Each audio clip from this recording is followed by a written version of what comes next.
Hey everybody, welcome to another Age of Sigmar battle report. Today we are going to look at Cities of Sigmar versus Nighthaunt. So I am also using a couple of the rules from the Be'lakor book for the Nighthaunt. And spoiler, they do kind of come into play a little bit. And I think if I were to rebuild this army again, I might play it actually even a little bit more different. But there are some decent rules in here, I think, for that. So if you watched my last battle report, I think it came out last week, was kind of an experiment. I've fixed up a lot of the technical issues with this one, and I took some folks' feedback and stuff like that. So it is a narrative competitive kind of battle report. So think of it as like kind of a comp pack. So I'm taking a General's Handbook 2020 scenario, playing that with a couple of little tweaks there. I'll explain that as we jump into it. It's 2,000 points each side. I'll kind of go over everything and give you the gist of what's going on and how the scenario is set up and all that stuff. So let's jump down to it and then come back here and I'll have a little bit of a recap. All right, so I got the table all set up here, and like I mentioned in the intro, it's going to be kind of a narrative competitive style battle report based on some of y'all's feedback. So the scenario we're playing is Battle for the Pass. But I've gone ahead and added some arcane objectives to the different objective markers. So before we talk about the two armies, the Cities of Sigmar army over here on the left-hand side and Nighthaunt over there on the right, kind of give you a little bit of a mind frame for what's going on here. So I set it in Gur, kind of in honor of the destruction stuff coming up for 3rd edition, but I also wanted to kind of pay homage to 2nd edition, so the Nighthaunt are involved. So this is basically an erupting sort of arcane place based on the necroquake that has affected here the realm of Gur. So you can see there's like trees growing out of old houses and stuff, and trees popping on top of ridges and all this kind of stuff like that. And then we've got here, and if we zoom in down here, we've got these little objectives here with our little squig dice there. And so there's 4 objectives on the table. There's one here in the middle, and then there's another one up there if we zoom in over there, also over there. And you can see there's a D12 next to them. So I went ahead and deployed everybody and then rolled the objectives off after deployment.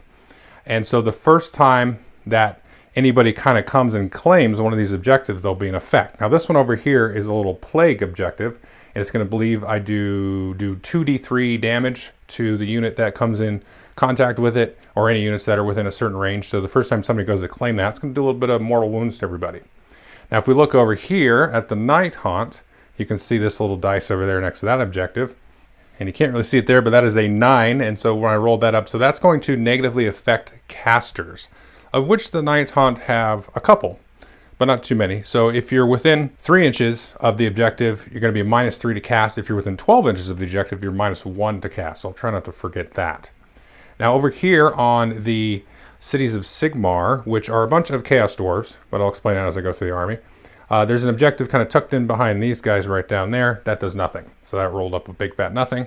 And the final objective, which is down here towards kind of the bottom of the table, this is going to actually theoretically award more command points to the heroes that are within an inch of it. So you're going to roll a die. If your hero's there on a 1, they can't do any command abilities. On a 2+, they get an extra command point.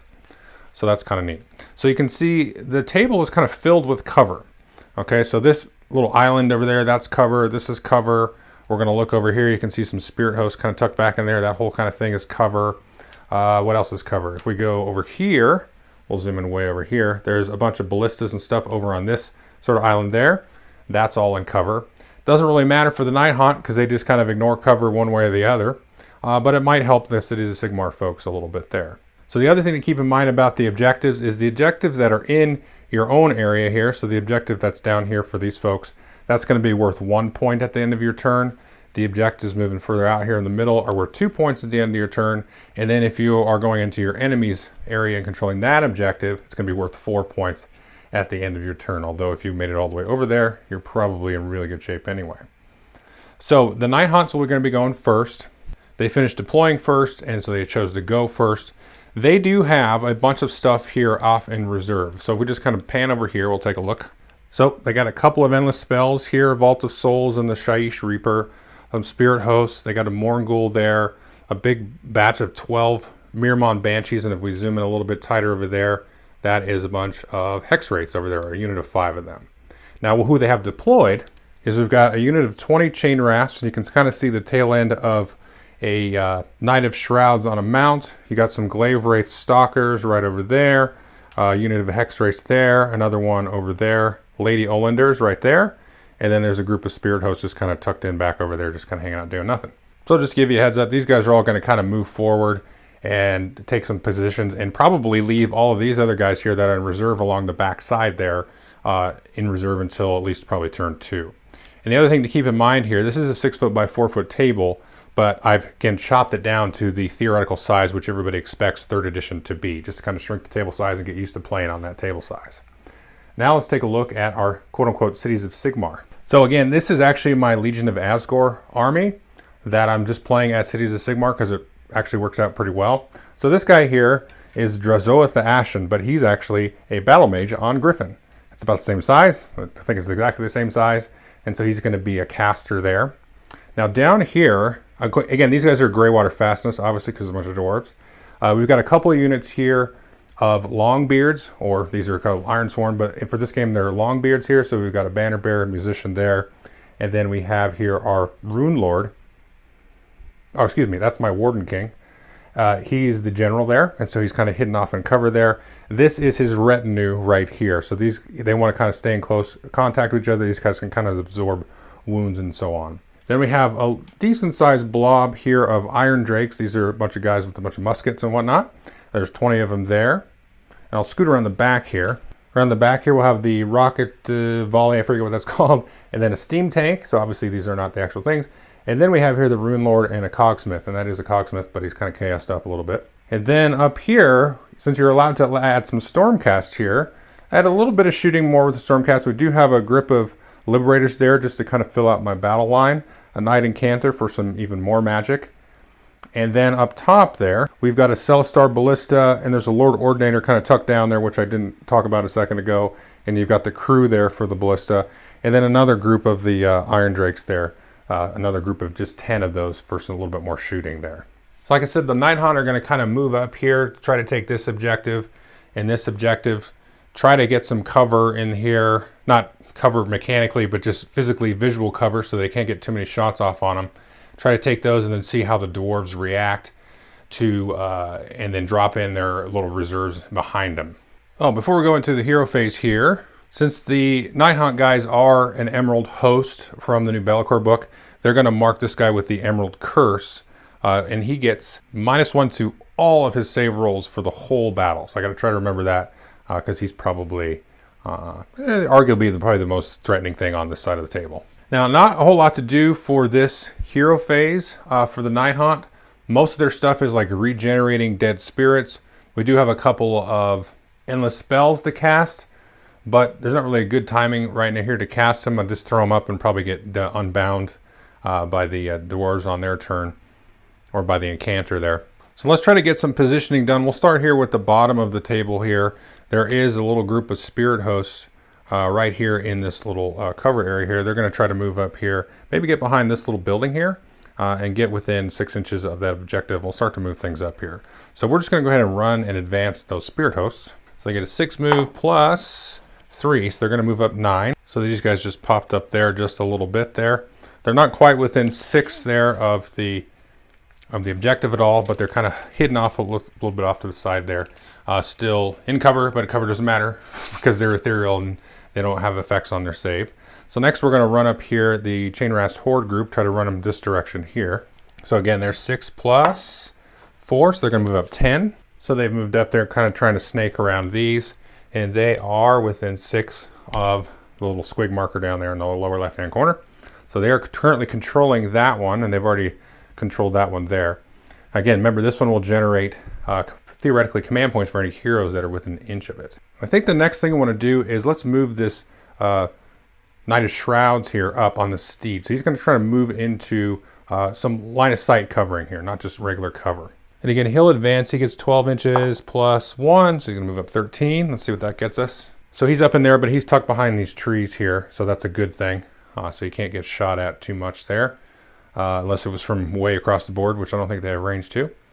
So he's moved up. And we're going to see if we can get a decent roll for these Glaive Wraith Stalkers to get up here and start to mark this objective here. If not, we have some Hex Wraiths in the back there. So it's again 6 plus 1. So they just disappeared behind that kind of wrecked house there. You can see their little beady swords poking out there. Let's see if they are actually within 6. Yeah, they're just outside of 6 there, so they aren't yet claiming that particular objective. But like I said, we have 2 groups of hex wraiths here. These are cavalry, and again, these are basically ethereal flying things, so they can move through some of this terrain. And I also have a guardian of souls there. I think I forgot to mention that. And then we got a couple of spirit hosts there just kind of hanging out. Maybe to just kind of come up here and claim that objective. May not be necessary, but we'll see. So let's just work our way down here. We will run, let's actually run that group in the back and see how far they can get up there. So this is going to be 12 plus 4. So that's going to be a 16. So they were just able to get up just into that cover area there.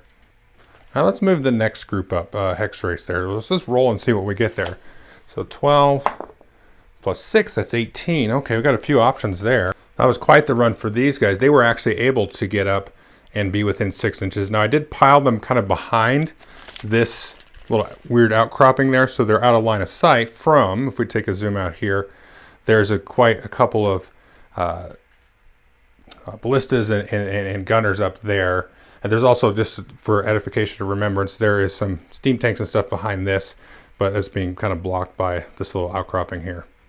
So these guys are protected in line of sight, also claiming that objective. So we're currently going to score 5 points for the Nighthaunt, 2 for this one, 2 for this one, and then of course 1 for the one they claimed at the beginning there. Oh, but these guys did claim it, so now we have to roll the 2d3 mortal wounds for that objective. So let's take a look at how many of these units are going to be affected. Okay, so it is a variable range. The range is going to be 2d6. So that's going to be 4 inches. So that's only going to be that unit there. And they're going to take just D3 mortal wounds. I thought it was 2d3. That's not too bad. So D3 mortal wounds, that's just going to take 1 mortal wound, and we'll pop that on one of them. The next thing I want to do here is move these 2 heroes up. Now the problem is keeping them in range of that objective, because it's going to reduce their magic a little bit, their magic casting.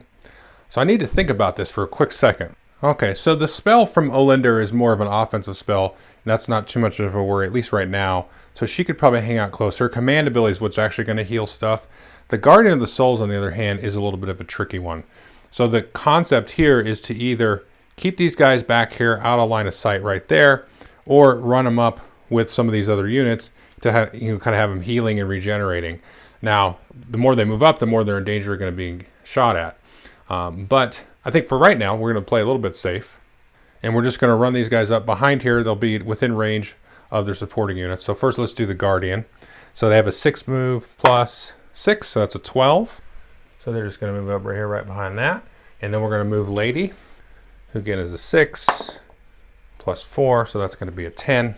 So her will just tuck right back in here to kind of stay out of line of sight behind that weird looking tree there.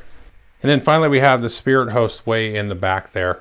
And I'm just going to run them up here towards that objective. So again, 6 plus 6 is 12, so they'll be able to just jump right on it, and then we'll see what we want to do after that. Now, at the end of the movement phase, I could, if I wanted to, bring in some of these guys I've got over there off the side of the board. I got to know really where I want to put them. Right now we're controlling 1, 2, 3 objectives. That's going to give us 5 points, 2 for the middle, 1 for our home objective. These guys, we kind of want to see what maybe the dwarves are going to do before we drop any more units down. Do we need to shore up our defenses? Do we want to be more offensive with our kind of deep strike idea there? Everybody here is outside of charge range, so there's no charges. There's no shooting on the Nighthaunt side. So now we're going to jump in. We're going to give some victory points. Okay, so we'll go ahead and give our 5 victory points here to the Nighthaunt, like so. And then we're going to go ahead and move into turn 1 for Cities of Sigmar. Now they actually have an extra command point already because the artifact, the macroscope, gives you an extra command point to start off. And then they get an extra one to start the round. And I realized the way I deployed, I did not put the adjutant next to the general close enough to roll for another command point. But oh well, we got 3. And just to clarify what the adjutant is, similar here to the retinue was attached to our general, you can have kind of a lieutenant, or almost like a second general kind of thing. And if they're within 3 inches of your general, then you can roll on a 4+, you get extra command point at the start of the turn for you. So in the hero phase here, we're going to have our Rune Lord back here cast a prayer on that rocket battery right there. So we're going to roll that. So on a 2+, then it's going to add 1 to hit attacks there. So we're going to do that. So we just barely got it. So when this thing shoots, which what it's going to do is going to shoot these Nighthaunt over there, the chain rats that are coming around there. It's just got line of sight on those between here, this little crevice there. So these guys creeped out just far enough to claim the objective, but now they may pay a little bit of a price for it. So that'll actually take it from a 5 up to a 3 up because we're going to leave it motionless and not move it. So that'll add another +1 to its attacks. So the next thing we're going to do is we're going to have the Battle Mage here cast Wild Frenzy on this unit here to add 2 to their run and charge move there. So this costs a 5. Is it a 5? Yes, it is a 5. So we got an 8 there. So we're going to cast that on these guys, give them a little bit of a bonus there to their run and charge. So this is a little bit of an interesting thing here because these guys only have a 4-inch move. If I move them 4, would I have enough maybe to add on a charge? So if I move them, yeah, see, I might as well use it for just the run there. So I'm going to run, try to get these up and try to sort of outnumber them for now, maybe with the steam tank taking some shots there. So we're going to add 2 to this roll, +4 for the movement.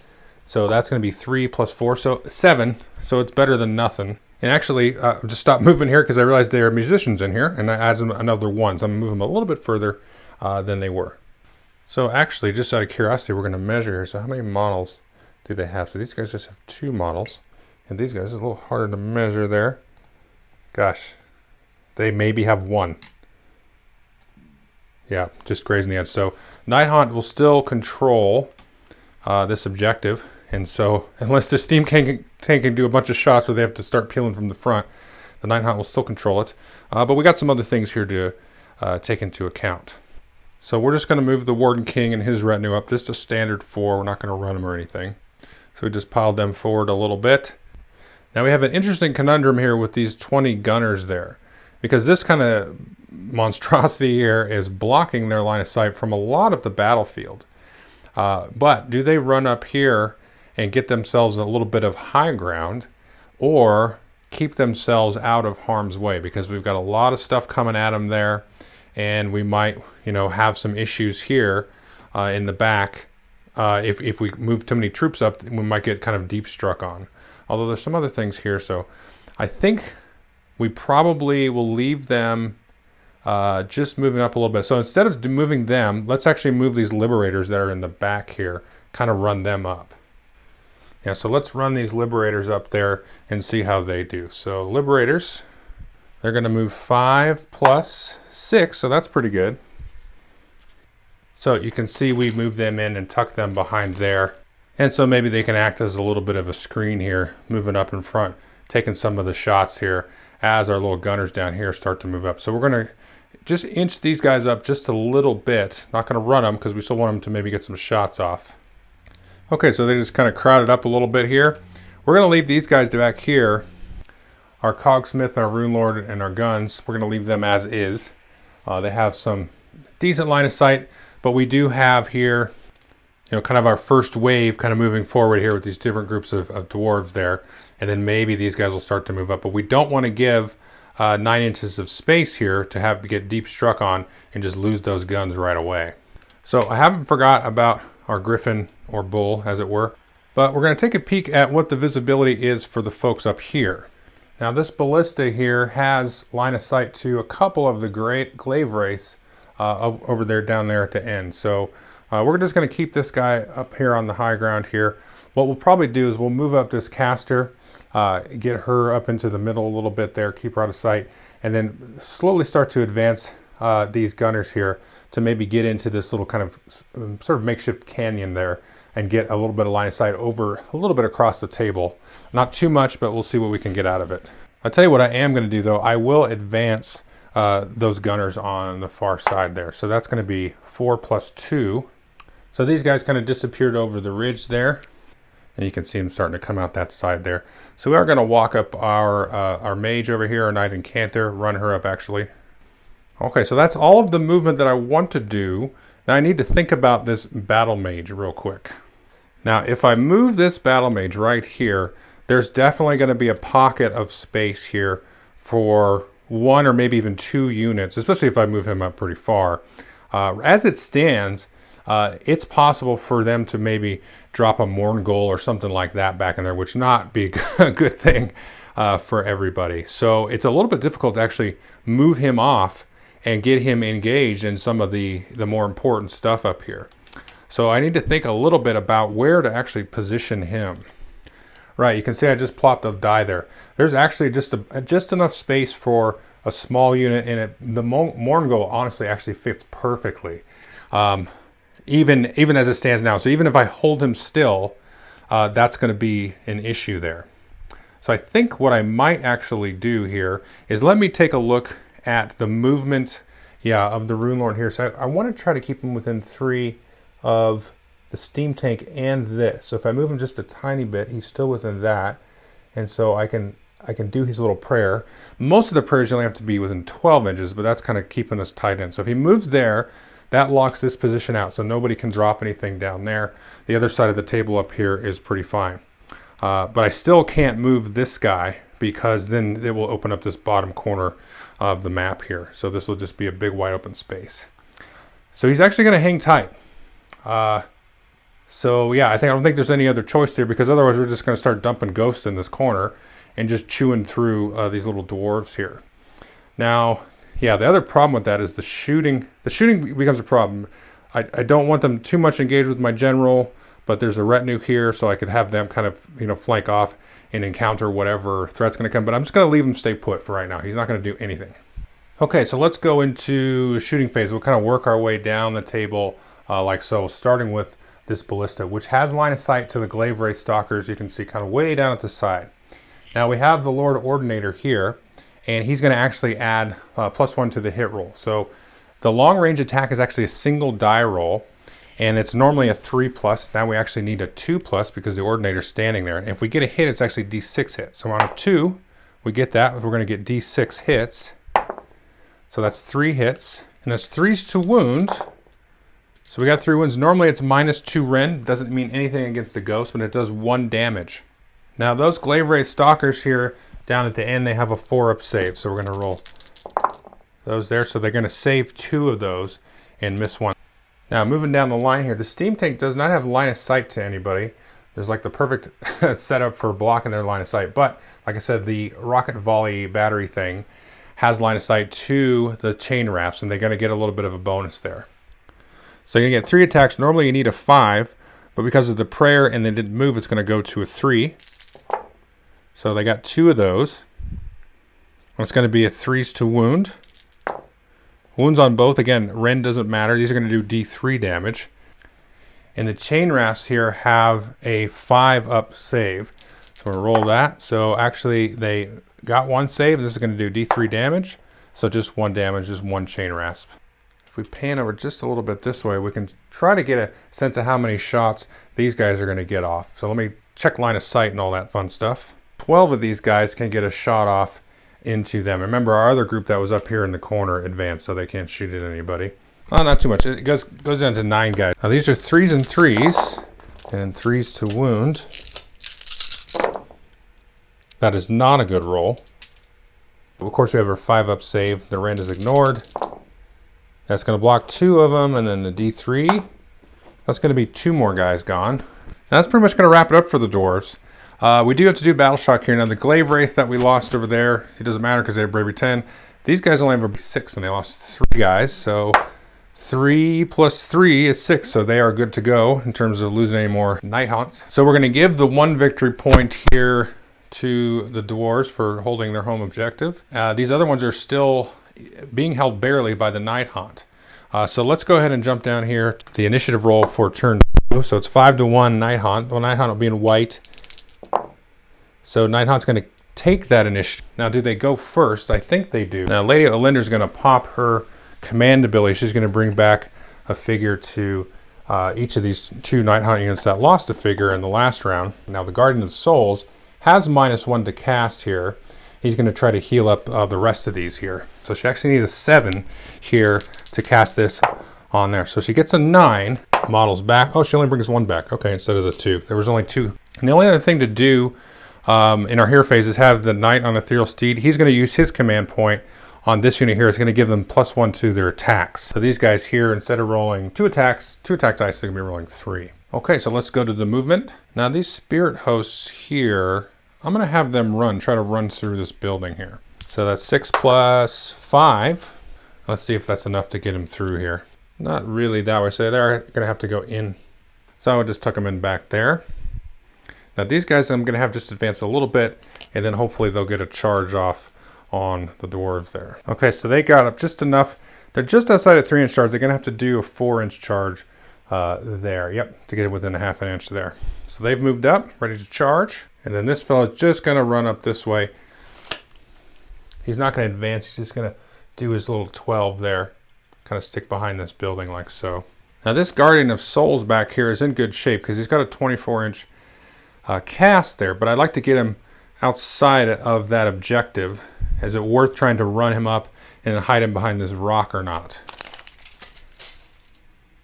Well, even if he's behind that rock, he's still within 12 inches of that. So he's just going to scooch up. I think these spirit hosts here are just going to hang out back there for no good reason, just to kind of hold that objective in case something funny happens.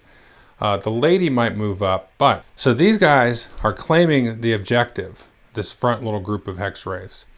They have no real good reason to get up on this high ground because they're being blocked line of sight wise from all this other stuff down here. Now that may change next round, but there's no reason to just jump into line of sight. So this little front group here is going to stay where they're at. There's a back group, remember, that was in the woods there. I'm just going to bring them up slightly here, kind of pack them in behind here, get within the 6 inches, and then I'll just add a little bit of numbers there. What I will do, though, is I will advance these Glaive Wraith Stalkers back behind here to kind of meet whoever comes up there and have a little bit of conflict on that kind of center high ground that's on the table there. So let me go ahead and move up those Hex Wraiths, and then I'm going to advance these guys up. Okay, so these guys here, they rolled a 2 on their advance, so they only moved to 8. So they are where they are.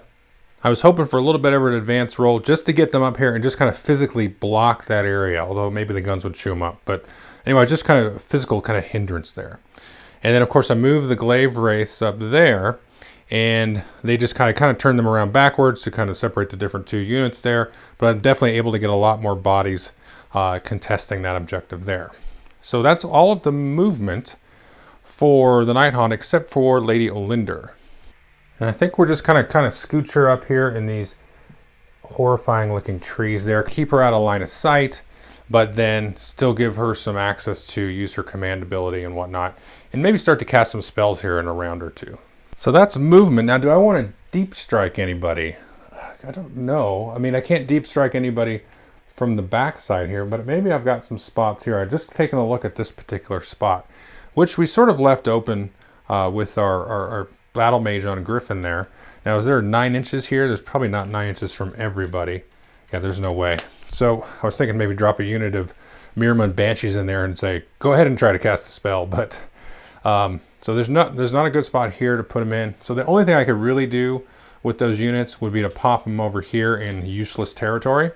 There's not really a lot happening over on that side of the board. So I'm just going to leave all these guys off here in the realm of Shaiish to have their dinner. So if we take a look here, the only real charge that's going to happen is this unit of Chain Rasp into that little unit of dwarves there. Again, they need a 4 to charge. Let's have a look there. Oh, that's a 12. They're going to be able to surround them pretty good there. So let me just kind of pack them in around. Okay, so they are able to actually surround that. They're just outside of 3 from this other unit kind of behind here. So they're actually able to surround them completely, not get everybody into combat. But again, they are rolling the extra attack dice there. So let's go ahead and count these up and see what we got. 12 of them in there, 3 attack dice, so 36 dice. 37 dice, 1 for the leader there. So these are 4s and 4s. I'll roll the hits up. So I got 18 wounding rolls. So these are 4s, but re-rolling 1s. So that's pretty good, re-rolling the 1s here. Look at that. So these would all normally be a 4-up save, but they're going to go to a 3-up save because that is a unit of shielded dwarves. So we'll take out anything 3 and above. So that's going to be 4 hits. So we'll peel 4 of these guys out of here. Just pick any old 4. All right, so we got 4 dead dwarves. Now there is no other combats except for this one. So we've got 6 dwarves left. They're going to swing back into the ghosts. So these are just simple attacks, 3s and 4s, but I get to re-roll 1s on the wounds for these guys. 3s, I need 4s, re-rolling 1s. So there's 3 there, just 1 attack. And again, so these are a 5-up save on them. So they fail all 3 of those. So the trading blows here, but I don't want to take any outside of the objective. So I'm going to do a quick little measure there. Right, we're going to take 3 off kind of the front here if you look at it that way. We'll take these 3. This one guy was in range of the objective, but I can't break the coherency there. So I'll just take those 3. So we just have Battle Shock. I realized the wrong bravery for these guys on the last turn. So they would actually had a 1 guy back. It wouldn't have mattered for this attack. I'm just going to put 1 back anyway. But they still lost 3, if that makes any sense, because they actually have a bravery of 10. But it's not going to make any difference on the Battle Shock roll for these guys. So that was a little mistake. So they have a normal bravery of 6, but the Dread Warden's still in the group, so it's a bravery of 10. Now the Dwarves, on the other hand, they have a bravery of 7. And if it was their turn, they wouldn't even have to take this test because the Warden King is there, and he's got like an 18-inch bubble for no Battle Shock if you choose. But they got to do it. So they lost 4, and then we're looking at 7. So 4 plus 2 is 6, so they don't lose anybody else. But these guys here are going to disappear. So that's going to be it for Nighthaunt turn 2, and we're going to go into the hero phase for Cities of Sigmar here. Nighthaunt will now be up to 10 points. So it is now 10-1. Looking grim, but the dwarves maybe can try to swing it a little bit here. Definitely contest this objective.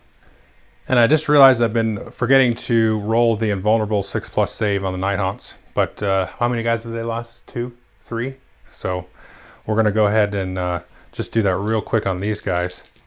No 6s. Okay.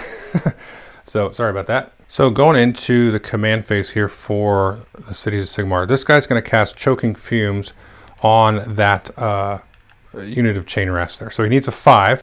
So he got an 8. So he's going to roll a die for each model in there. So that's 17 on a 5. It'll be a mortal wound. So we're looking for 5s there. Or 6s. So 1, 2, 3, 4, 5. And then we're going to roll the 6-up invulnerable there. So that's going to be 1, 2, 3, 4, 5 of them gone. 5 that are dead there. Now the Warden King is going to stand still. If he stands still, he can kind of like open up his banner portal thing.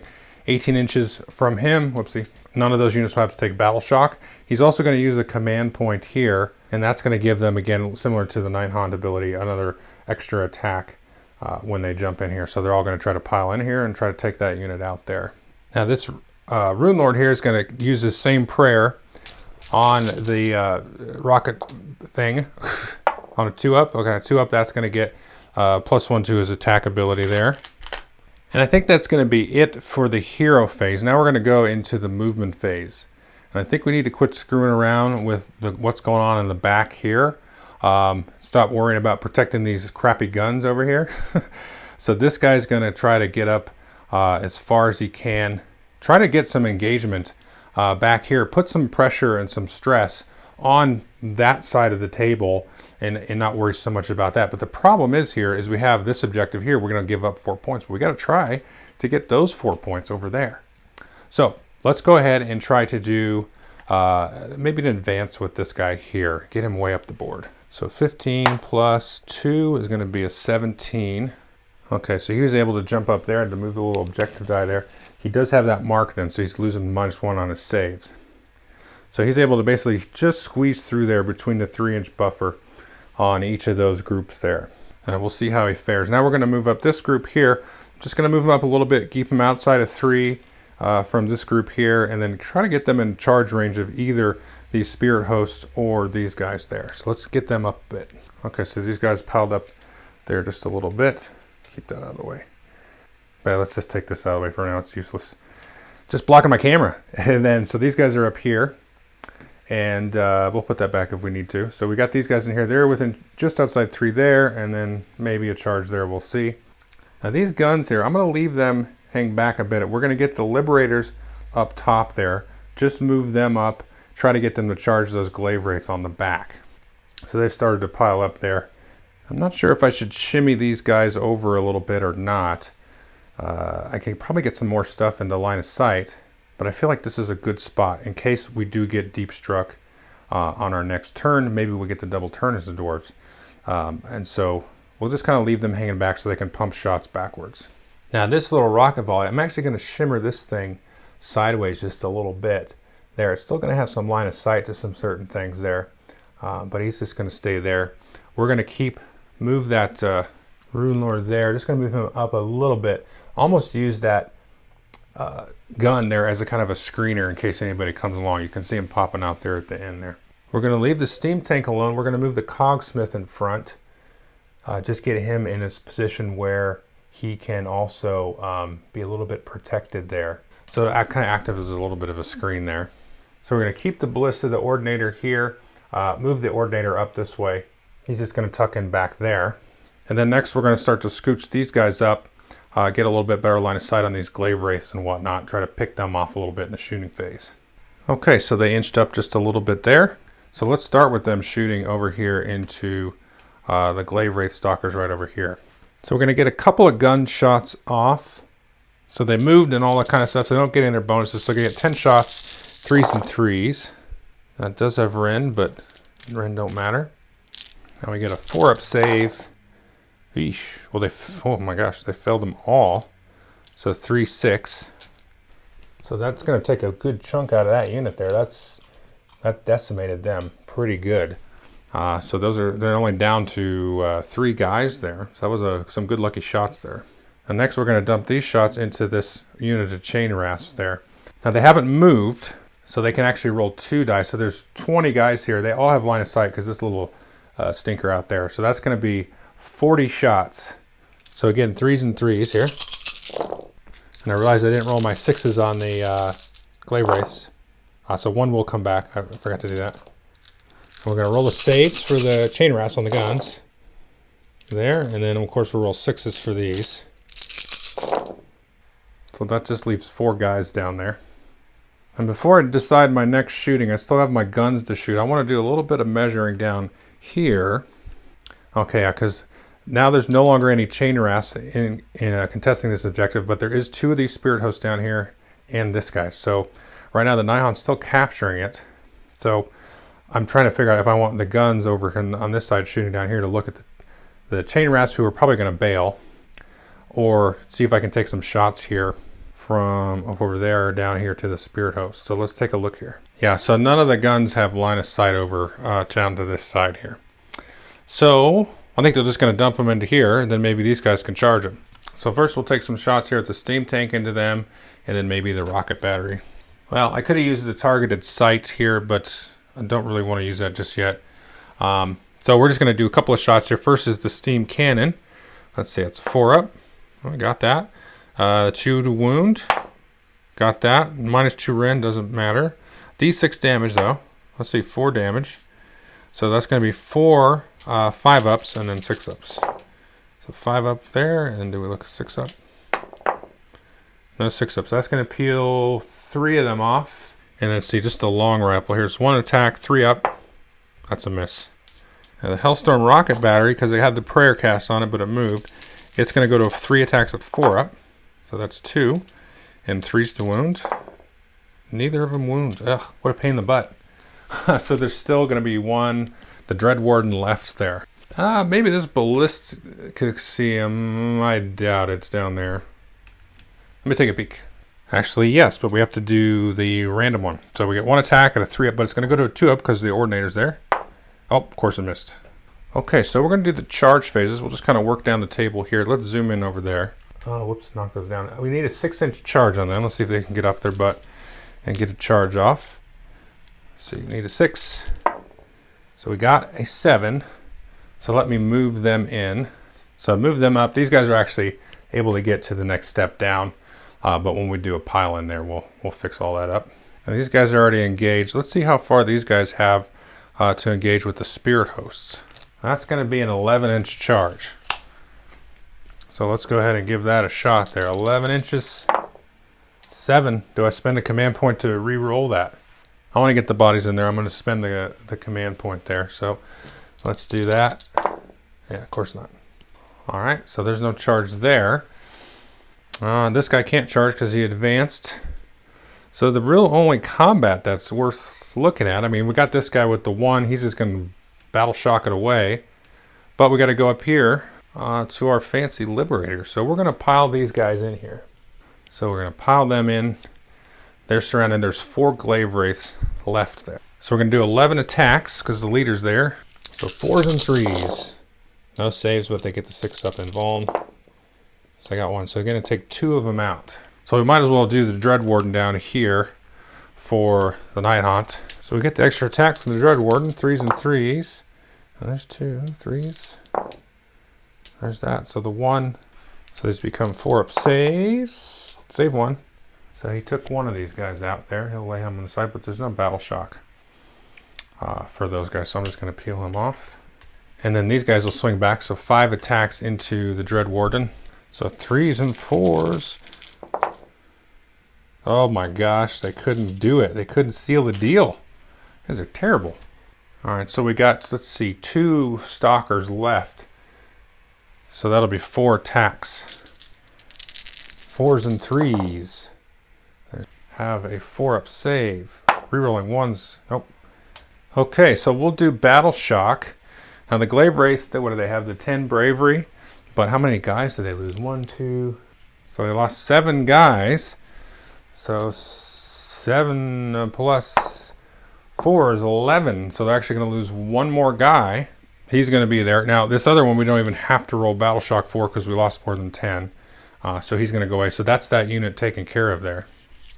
So that is a good thing for the dwarves. So that's the end of round 2. The dwarves will get 1 more point because they still control their home objective. This objective, though, is still contested. There's 2 Spirit Wraiths within 6 there and just the 1 Griffin, even though he's a big sucker. Nobody else here is within 6. And definitely up here, those Hex Wraiths are holding on to that one. Just kind of, I don't know what they're doing. They're having a little horse party? Horse ghost party? Something like that. So we might have to figure that one out. But, okay, so now we're going to go into, let's see, the priority roll for turn 3. Again, Nighthaunts are in white. So the dwarves got it. Okay. Let's see. Boy. So dwarves are going to take it because they want to be able to act before the Nighthaunt drops in a whole bunch of their reinforcements. So looking at the dwarves hero phase, this guy's bubble here of the 18-inch no battle shock reaches out to this objective, covers the home objective and so on. But we have a big gap over here where we can start to drop as the Nighthaunt player, you know, some more reinforcements and deep strikes. So he's going to stay put. These guys will probably drop back. And then up here, we're going to have these guys kind of advance and mess around in here. Not a lot of figures there, but this guy can probably try to cast a spell and then start to move up that direction to add some heat on the Nighthaunt in the back. These guys here are the interesting thing. So these guys are bodies. So these guys are keeping the Nighthaunt player from scoring the 4 points there, you know, just by the body count. And they have the range and they can put out some damage with the guns to kind of fend things off. We've got a couple other guns and things through the kind of wooded areas here. And then this guy over here, start to inch this unit up, make some shots, and then really try to contest this. There's a bunch of Hex Wraiths. There's 10 of them there. Then get the Liberators in there. It kind of sucks for the Liberators that they couldn't get that guy off. But, you know what, actually he is in the line of sight of that shooting unit, though. So maybe they can peel that 1 figure off, and then these guys can charge in there, and we start having a party up there as well. So the first thing we're going to do, is zip down here. He's going to open up his little banner thing.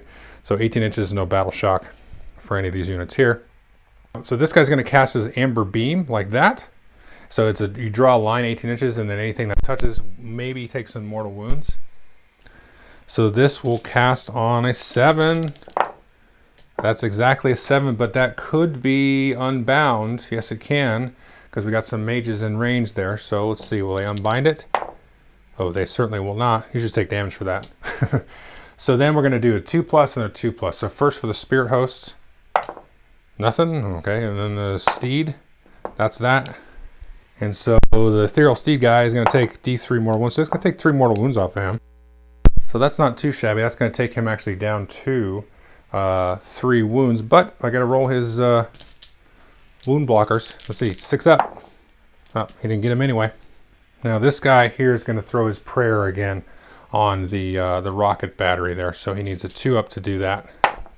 So he gets that. So that's going to add the mark that I left there from last time. That's still going to stay there. He'll get the extra attacks there. And he's going to stay still. So hopefully he can get some shots off at some folks. Movement phase. We'll start with this guy. Let me do a little bit of measuring. Okay, he pops up there. He's just outside a 3-inch charge from Guardian of the Souls. And he is actually within 6 inches of that. So he is starting to contest that. These spirit hosts, which, honest to God, I just was leaving them back there for no reason. I felt like I could have advanced them.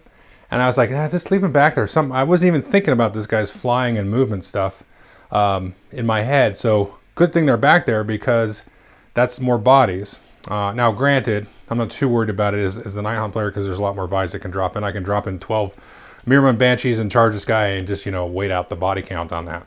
Now, let's see here. So we got this unit here. Let's move them up first, get them into range. And I think, I got to move these guys back because they're also his retinue so they can keep him alive and he can provide the anti-battle shock kind of bubble over here. Okay, so they popped up here and they are now controlling this. They are going to score their 4. If they engage them, though, they might lose some body. So that's an interesting little call on the charge there. Because right now they're winning. There's 5 of them. So even if the steed pops in here, it's 5-4.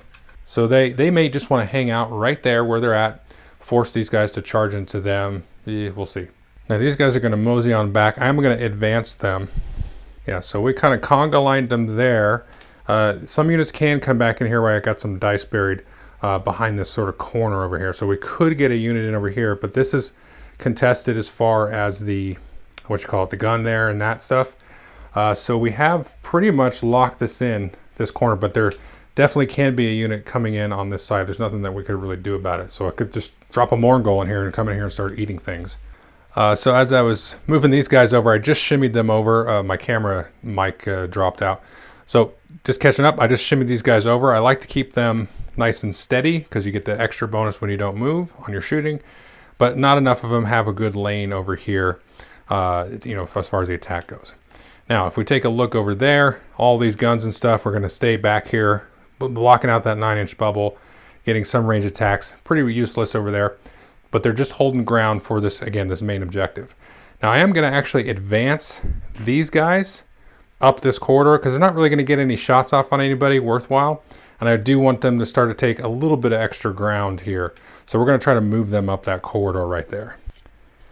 Actually, when I was over there, I decided you're not supposed to run, Joel, because you're going to move these guys up and try to shoot that last stalker right there so that your Stormcast can try to get a charge off on them and start to contest those X-rays over there. So these guys are not going to advance. Although maybe an advancement would have put them within some range there of that. I don't think we want to do that. We're going to have to do that right this second. So that's all the movement. And speaking of shooting, let's see if I can try to get a decent angle on that. So those guys there are going to be able to get some shots off on that one Hexwraith, not a Hexwraith, a Glaive Stalker. So 3s and 3s. Got one, a 6-up. Didn't get that one. That will take him off the board. So none of these guns have very much line of sight. I don't want to move them up yet. But these guys here, a few of them have line of sight over to the spirit hosts. Let's get them in the frame there, like so. But these little woodsy things are kind of in the way. So I'm going to count those up and do the same thing there. So it's half of them that have a line of sight. So 10 shots in there. Again, with the 3s and 3s. 2 4-ups and then 6-ups. So saved them anyway. Waste of time. So that is going to be a 6-inch charge for our Stormcast buddies there. So we're going to roll our charge. That is a 5. We will spend that command point and roll that again. Okay, there's your 9. Okay, so they're contesting, starting to contest that objective there. Gosh, and that's going to be the only melee combat that we're going to have here.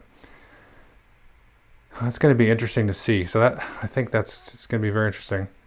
Oh, I'm sorry. I'm a complete dummy here. This guy has also got a charge over here. Let's see. Well, he's got a 3-inch charge off of the... He's got 2 possibilities there. He could charge the... Well, he can just roll whatever, right? It's not 40k. He can do whatever he wants. Let's see, that's going to be it's going to be a 9-inch charge there. So if we get, we'll see what we get first. So let's pop that open. What are you going to get? He's got a 9. Okay, so he could charge these Spirit Hosts, or he could charge the Guardian of Souls. Yeah, I don't really want a Spirit Host attacking me back either. So he's just going to boop, boop, boop, boop, boop, try not to knock the trees over. He's just going to pop in there. He's basically sitting on the objective, and he's going to be fighting and smashing the Guardian there. So I don't think, yeah, we don't need to do that first. We can let the Guardian hit us back. We will go over here. Okay, so they're piled in there. We're going to get our attacks. Okay, so we got the 11 attacks with the prime in there, 4s and 3s. So that's good. Just take one down to 1 wound. There is one that already has a wound, so we're going to have to pull him. All right, so we pulled him off the back there. And so we can wait to use them. We'll use the Guardian of Souls now. So he's got a few different weapons here. We're going to do the Chill Blade first. 3s and 3s. And that's a -1 rend. And he already has 5-up save, but it goes to a 6-up because of his... because they marked him with the Emerald Curse. So that's going to be 2 damage straight ahead. And then we're going to do 3s and 3s here. Miss there. So just a 2 damage. And then, of course, he's just going to hit him back. So let's start with the Beast Staff. 4-up. Gets that 3-up to wound. There, that's -1 rend. Doesn't mean anything. We're going to do D3 damage. So that's 1 damage. 4-up. Saves it. So Twin Beaks, this is a special thing. So I normally need 4s. The 6s will score 2 hits. So 1, 2, 3, 4. 3's to wound. Yikes. Damage on that is actually 3 damage. Well, first we're going to save it. So he does save it. And the Razor Claws is 6 attacks. 4s and 3s. Okay, maybe some 3s here. Those are all going to do that. So he's got 4 to save. So that, but this is 2 damage, so 2 6s. So that's 2 damage on the Guardian. So he's down to 3 wounds. So now we got to pop over to the Hex Wraiths. And I'll pile them in a second, but the other one in the back can pile in that way. So we're going to get 4 Hex Wraiths attacking. So first the Scythes. And 6s, these do mortal wounds. Whoop. So that's 3 mortal wounds already. And then we have these other 2, which are going to wound on a 3. There's 1, -1 rend. Take them to 5-up save. Missed that, so 1 damage, so that's 4. Now we got to do the hooves. 4s and 5s. Alright, so backing out there, so we had 1 with a wound on it, we took 2 others. I took the ones on the end, even though one of them was the prime, because I want to keep him as much as I can, keep him in contesting that objective, because that's what the name of the game is all about, is the points. Now as far as Battle Shock goes, the Hex Wraiths don't have to worry. The Stormcast lost 3 guys. They do have a bravery of 7. So let's take a look here. So 5, no big deal. So that will score the Cities of Sigmar team up to 5 points now, because they got the 2 down here plus another one for back there. So now it's 10-5, but we're going into the Nighthaunt turn 3. So we just have the 2 command points here. I think I'm going to use his here and do the ability to add 1 to the attack characteristics of that Spirit Host, because that's going to cause a little bit of chaos there for the dwarves. So we're going to go ahead and do that. We'll spend that. So Lady Olinder, you can kind of see tucked back there. She's not going to use her command ability. Not going to worry too much about that. We're going to save that last command point.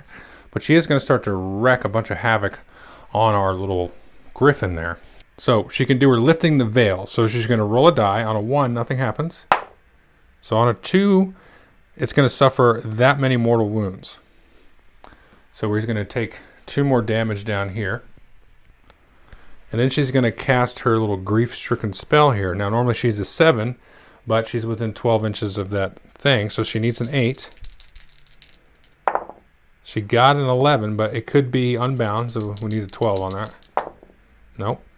So it's subtract 1 to hit rolls from this guy and add 1 to hit rolls when anybody attacks him. Then our little guardian tucked back in there. I think they're just going to cast Arcane Bolt. So again, normally 5 needs a 6. Doesn't get it. Well, let's just kind of dogpile on the Griffin, huh? So we're going to move the Spirit Host and these guys within 3. So they're going to pile in there. I mean, and honestly, all I have to do over here, right, is just, I dropped in 12 Mirman Banshees there. So good luck this guy trying to cast any spells, because they're just a big old unbinding engine, and they get all these extra bonuses to attacks when they do an unbind. We dropped in some Hex Wraiths. Let's lift up there, just outside 9. So this point here is not going to be contested. I mean, there's just no way. This is the catch-up point that they need. The dwarves do, the Cities of Sigmar do. I popped in my last set of Spirit Rays up there. They had to kind of go up on the hill to get outside of 9. But they could come down here, contest this one. There's only 2 Stormcasts left. Let's see. And then down here, whoops, over there, we popped in our Morgul like I said we were going to do there. He's kind of in camouflage. So he can pop in over here and then start to harass over here. Not really any point to having the Morgul over here, just to kind of harass and take things out. It might just drop, but it just keeps things in check. So if we take a look at how it's going to end at the end of this round, if the Nighthaunt player does nothing else, they're going to keep this point, right? So that's going to take them to 11-5. There's no way they're getting this one over here, so that one's a given. Right now, they're ceding this point. So they got to get this one back. Over there, they are getting that one right now. So unless they, you know, they're not going to lose that one. So then it's going to be 13-5. And if they get this one here, it's going to be 15-5 at the end of this round. And the dwarves would have to make up 10 points without the 4-point thing. So even if they got both of these, that would be 8 twice. So it's 2, 4, 6, 8, 9, 10. They'd have to get both of these objectives here, because they are absolutely guaranteed not going to get that one. So as the Nighthaunt player, I maybe we should have held everything back, but you can't hold anything back here, because these guys are locked out that 4 points. They've locked that out of this. They're probably going to take this guy down. These 3 guys up here, they're going to come reinforce this area here. There's not a lot to worry about. These guns are going to do absolutely nothing. I probably should have just moved them up earlier, but I couldn't. I don't think I could, because then they would have got the drop on them. These other units probably would have came in and just chewed them up, and they would have done. They did nothing anyway. So, so the guns maybe is not such a great idea with this. I mean, I have another unit of friggin' 30 of those things I could have brought in. That would have been better probably. Or I could have dropped in the freaking Celestin Prime as one of my Stormcasts. Had him drop behind enemy lines. I think that's probably the same amount of points with the steam tank and everything. Yeah, I think it's okay to call it the best, absolute best, and it would just be the dice shut off for the Nighthaunt would be a tie, because you would get your 10 points here. The Nighthaunt are still going to creep some more points out of one of these things. You know, it's possible that the dwarves do take this and they shoot these guys up, and okay, they get that one. Okay, that's 4 points for the last 2 rounds. This one over here is the one that's more dicey, because all of these jokers can just hide behind that little hillside. So these guys over here, the little dwarves over there, them getting enough shots off, and then in melee they're terrible. So I'm just going to go ahead and just give this one, pass it over to the Nighthaunt as a win. And I think, like I said, the mistake here is taking all these guns, because the mobility is just shot. And then also the Nighthaunt kind of have a good counter to the shooting, where they can you know, drop in behind lines. So having that deep strike really affected the frontward movement, especially in this particular scenario with the weighted points on either end. So let's jump back to my talking head. Okay, so there it goes. We went basically into the 4th round, although I kind of cut it short there at the end. I walked through in some detail, kind of showing the board layout and stuff. So the Nighthaunt won, if you just skip to the end here. But I think my analysis at the end there was right. So the big problem for the dwarves was the spending the points on the artillery, on the steam tank, and on the rocket volley battery thing. I can never remember the name of that, because there's like 2 rocket artillery engine things for them. And they're, a fair chunk of points, not too many, but they don't really do a whole lot, and they're very slow, and they can't really move forward. And so those points could have been spent elsewhere for more bodies, because this particular scenario, having those bodies to hang back and also contest and all that stuff, and really kind of fight for those juicy victory points right in the middle of the table, and put some pressure on the objective at the end of the table, which is worth 4 victory points, or really just keeping the opponent from the 4 victory points is what it's about. Yeah, so I think that's where the dwarves fell down. If I'd have finished it out, there's a possibility they could have got close to a tie, but I don't think so, because no chance does this, does the top, if you watch the battle report, the kind of the top middle objective fall to the dwarves. There's just no way. So even if everything went perfect for the dwarves, they still would have lost by 2 points there.